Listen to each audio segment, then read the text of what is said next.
अयोध्या में आए तो सीधे कैकई के महल में घुसे। लोग कहने लगे देखो भरत को कितना अच्छा कहते थे लोग, ये भरत भी माँ कौशल्या के पास नहीं गया। उस कौशल्या पर क्या बीत रही, पति देव समाप्त हो गए, जिसका पुत्र जिसकी पुत्र वधू दोनों जंगल चले गए, और ये भरत उस माता कौशल्या को सांत्वना ना दे करके अपनी माँ कैकई के पास गया, क्योंकि राजा की रबड़ी वहां मिलेगी। कैकई ने तो रजवाड़ा मांगा है, भरत राजा बनेगा। तो भरत देखो कैकई के पास गया। भरत कैकई के महल में क्यों गए? क्योंकि भरत जी जानते थे साहब कि राम मिलेंगे कहाँ, बोले कैकई के राजमहल में। और जैसे ही पहुंची भरत जी महाराज, पूरी सूचना जब भरत को मिली तो भरत कहने लगे माँ मैं तेरा क्या करूं और क्या तुझसे कहूं, अब तो तू माँ कहलाने के लायक भी नहीं हुई। जननी तू जननी, भाई क्या करें, तुम्हारे माँ बाप से तुम्हें यही संस्कार मिले होंगे। वर्णन आया, भरत कहने लगे मैं तुझे किस मुंह से माँ कहूं, हे भगवान मेरा ये कलंक तू मुझे मुक्त कर दे, या तो मुझे उठा ले मुझे मार दे, जिससे लोग कलंक लगाना बंद कर दें कि ये भरत कैकई का पुत्र है, या फिर इस कैकई को मार दे दुष्टा को।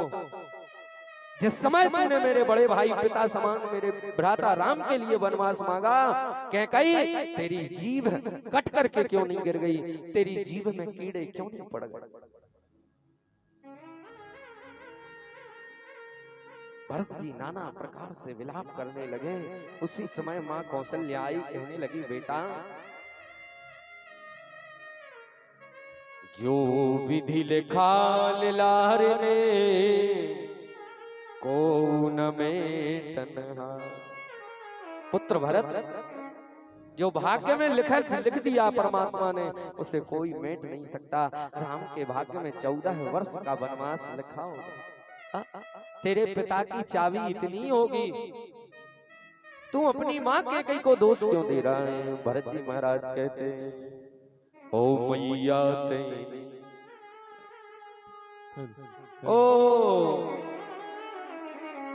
ओ हटीली तेने काठानी मनुवे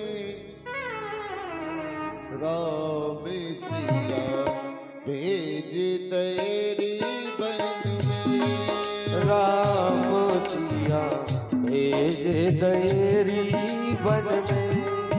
ओ मैया तेरे हटीली तेरे आठानी मन में, राम सिया भेज तेरी बन में, राम सिया भेज तेरी बन में।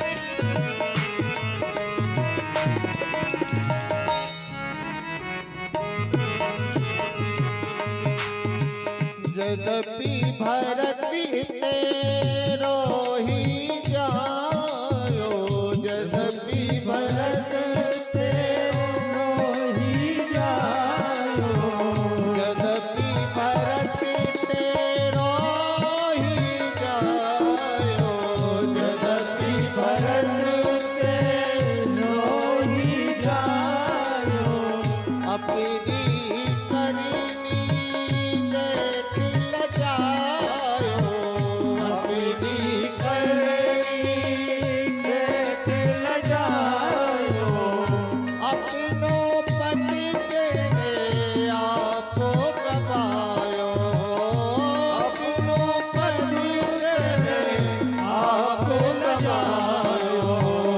भरत की नजरत में राम सिया भेजे दैरी वन में, राम सिया भेजे दैरी वन में। मैयारी तेरे काठारी मनों में राम सिया भेजे दैरी वन में, राम सिया भेजे दैरी वन में।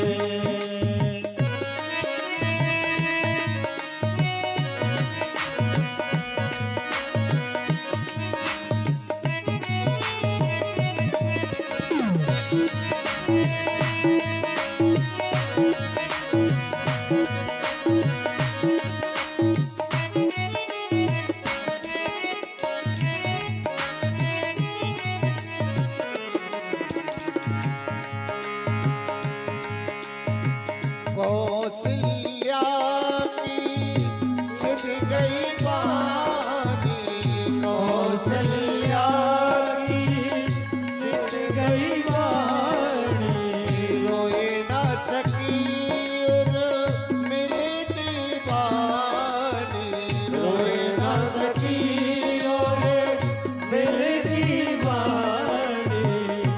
एक ही तू बस एक ही रानी, एक ही तू बस एक ही रानी, रह गई महलन में राम सिया भेजे दैरी वन में, राम सिया भेजे दैरी वन में।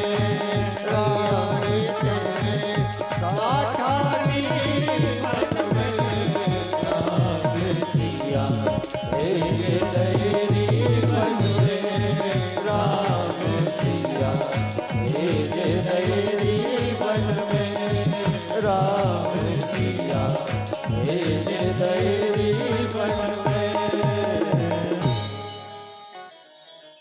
भरत कहता है कैकई, तेरी जीभ सड़ क्यों नहीं गई, उस जीभ में कीड़े पड़ क्यों नहीं गए, तेरी जीभ कट करके भूमि पर गिर क्यों नहीं गई जिस वक्त तूने मेरे पिता समान भ्राता राम के लिए वनवास मांगा। भरत इतना खुदगर्ज नहीं हो सकता कि राम को वनवास और खुद राज्याभिषेक करवा ले। सोच कैसे लिया, जा तू बन जा रानी, मैं से राजपाट पर धिक्कार मारता हूं जो मेरे राम की रिक्तता में हो।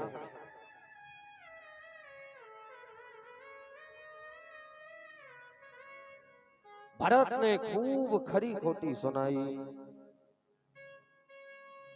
कैकई, जिस राजपाट की तू बात कर रही, इस राजपाट पर तू मर जाएगी या मेरा मरा मुंह भी देख लेगी, लेकिन फिर भी मुझे राजा बनते तू कभी देख नहीं पाएगी। कौशल्या ने हाथ पकड़ा, भरत ने खूब खरी खोटी सुनाई, लेकिन साहब चल बेटा, अभी जो काम आगे पड़ा है वो कर। जाकर के भरत जी महाराज अपने पिता दशरथ का दाह संस्कार करते, दाह संस्कार किया, और दाह संस्कार से लेकर के त्रयोदशाह तक जो जो कृत्य हैं वो सब किए, और त्रयोदशाह से निवृत्त होने के बाद भरत जी महाराज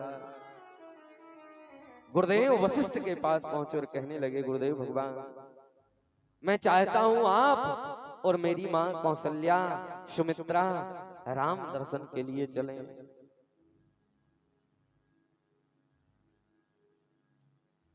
वशिष्ठ कहने लगे, राम का पता थोड़ी है कि कहां गया वनवास में। भरत कहने लगे, भक्त भगवान को खोज ही लेगा, आप चलने की तो तैयारी करिए साहब। कैकई भी कहने लगी, बेटा भरत हम भी चलेंगे। भरत कहने लगे, अभी भी कुछ बचा है क्या, अभी भी मेरे भैया को दंडित करना बचा है। इतना तो तूने दंड दे दिया कि उनको 14 वर्ष के लिए बहिष्कृत कर दिया, अब क्यों चल रही वहां।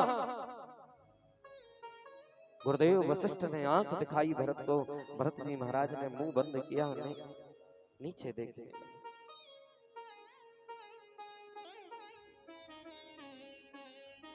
गुरु का अपने जीवन में सम्मान भरत के लिए था, और भरत का अपने जीवन में सम्मान गुरु के लिए अद्भुत है साहब।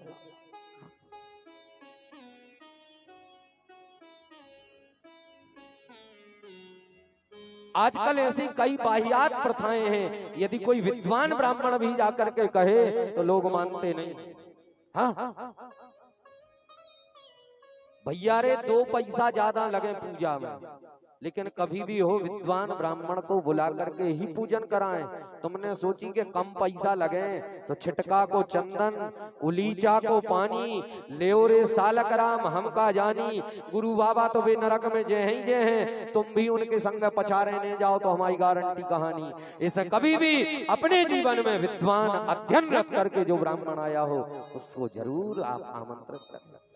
कई जनों हमने देखी बोले पुश्तैनी गांव में चले आ रहे, जे उनके वे उनके गुरु जी के, जे उन गुरु जी के। देखा तो केशवाय नमः अपवित्राहो आपवित्राह बोल रहे। हाँ अब बताओ का कल्याण हुई है तुम्हारो साहब। आप भागवत की कथा भी कहलवाएं या राम कथा कहलवाएं, उसके लिए भी अध्ययन रत वक्ता को ही आमंत्रित करें। तुम्हारे कहने लगा कि जा तो उन पे कृपा आया हो गई भगवान की। अरे साहब ऐसी कोणयाऊ कथा तो आप और भी सुना दो। धनंजय हाटक सब परीक्षा, महारणे शस्त्रभृताम परीक्षा, विपत्ति काले गृहिणी परीक्षा, विद्यावताम भागवते परीक्षा। सोने की परीक्षा अग्नि से होत है भैया, शुद्ध है कि अशुद्ध। महारणे शस्त्र भृताम परीक्षा, अस्त्र शस्त्र की परीक्षा युद्ध में होत है, न कितना गुल्ला पे टांगे रहियो कौने चले लड़ाई में तो। विपत्ति काले गृहिणी परीक्षा, आपत्ति काल में पत्नी की परीक्षा, और विद्यावताम भागवते परीक्षा, किसमें कितनी विद्या बुद्धि बारिधि है ये भागवत ग्रंथ में परीक्षा होती है। हिंदी साहित्य सुनने का कोई अर्थ नहीं है, कम से कम भागवत सुनो तो एक दिना की कथा में 100 श्लोक नहीं तो कम से कम 50 तो सुनो। अब वक्ता खुदा ही कहने लगे भैया हम नन्या पढ़े लिखे, इस लोक तुम्हें इस लोक में न मिले तो उस लोक में मिले, और बोले हैं तो इस लोक की कतन्ना से कटिया कर दी थी। ओ कल हम सोशल मीडिया पर सुन रहे थे योनतः प्रविश्य मम वाच में माम प्रशुप्तो, जब उनने कटिया करो हमने ये दद्दा जो कहा है अन्व्याय प्रत्यय इनका तो पता है ही नहीं। भागवताकार कहते हैं कथावाचक वही हो, संस्कृत का विद्वान नहीं, बोले जो व्याकरण का विद्वान हो वो हो पोथी लेवे को अधिकार है छीवे को। आजकल तो स्त्रियां भी कथा गा रही, माताएं कथा गा रही, यद्यपि शास्त्र कहता स्त्रीणाम धर्म मीमांसु,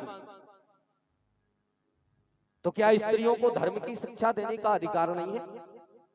मैं ये नहीं कह रहा हूं धर्म की शिक्षा देने का अधिकार नहीं है, धर्म की शिक्षा देने का अधिकार है, लेकिन कहां? बोले घर में अपने बच्चों को, मंच पर नहीं। बोले मंच पर यदि स्त्री मुख होकर के, और सोशल मीडिया पे गाली तो खूब पड़ मनो के तो हम दे हैं।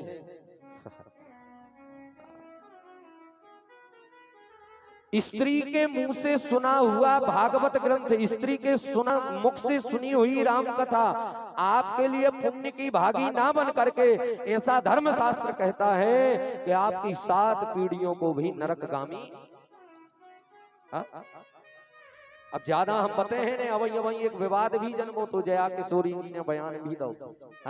आप लोगों ने देखा भी होगा सोशल मीडिया पर बहुत ट्रेंड हुआ था ये बयान, उल्टा पुल्टा। एक दिन भी खाली नहीं जा, कथाएं पक्षांतर हो रही, 2 पक्षों में कथाएं जा रही साहब, कृष्ण पक्ष में और शुक्ल पक्ष में। जो कया है भागवत में स्पष्ट लिखा है 2 पक्ष में यदि कथा जाए तो यजमान को मृत्यु तुल्य कष्ट होता है। अब जा बताओ कथा जैसे 11 से चालू हुई उदाहरण स्वरूप, तो 4 दिना जे और तीसरे 3 दिना वो पक्ष के हो जाए।